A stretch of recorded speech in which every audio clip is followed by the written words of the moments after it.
প্রিয় সপ্তম শ্রেণীর শিক্ষার্থীরা, শুভেচ্ছা নিও।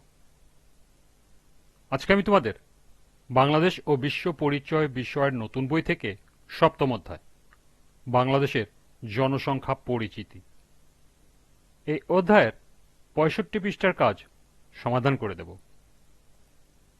প্রথমে তোমাদের বলবো, যারা আমার চ্যানেলটি সাবস্ক্রাইব করো নাই তারা আমার চ্যানেলটি সাবস্ক্রাইব করবে এবং আমার সাথে থাকবে। তাহলে চলো আমরা ক্লাস শুরু করি। বাংলাদেশ ও বিশ্ব পরিচয় সপ্তম অধ্যায় পৃষ্ঠা ৩৫, দুঃখিত, পৃষ্ঠা ৬৫, কাজ। পরের পৃষ্ঠার সারণীটি বিশ্লেষণ করো। লক্ষ্য করো ৬৬ পৃষ্ঠায় একটি সারণী দেওয়া আছে।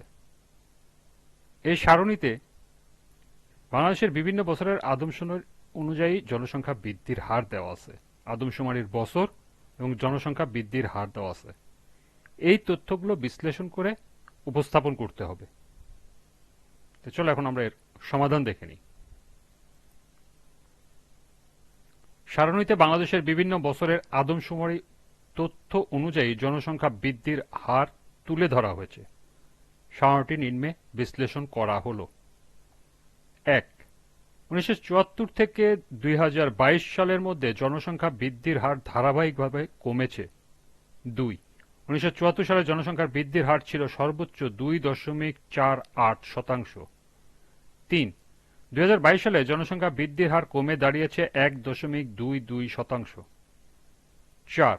১৯৭৪ থেকে ১৯৮১ সালে ৭ বছরের ব্যবধানে বৃদ্ধির হার কমেছে ০.১৩%। ৫. ১৯৮১ থেকে ১৯৯১ সালে ১০ বছরের ব্যবধানে আবার ০.১৮% কমেছে। ৬.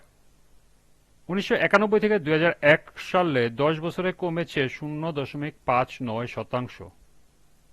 ৭. ২০০১ থেকে ২০১১ সালে ১০ বছরে কমেছে ০.২৪%।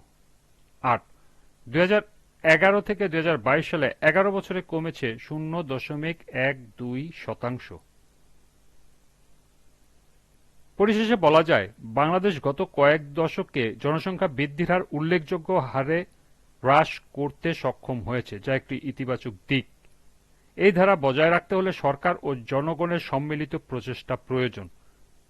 জনসংখ্যা নিয়ন্ত্রণের মাধ্যমে একটি টেকসই ও উন্নত বাংলাদেশ গড়ে তোলা সম্ভব।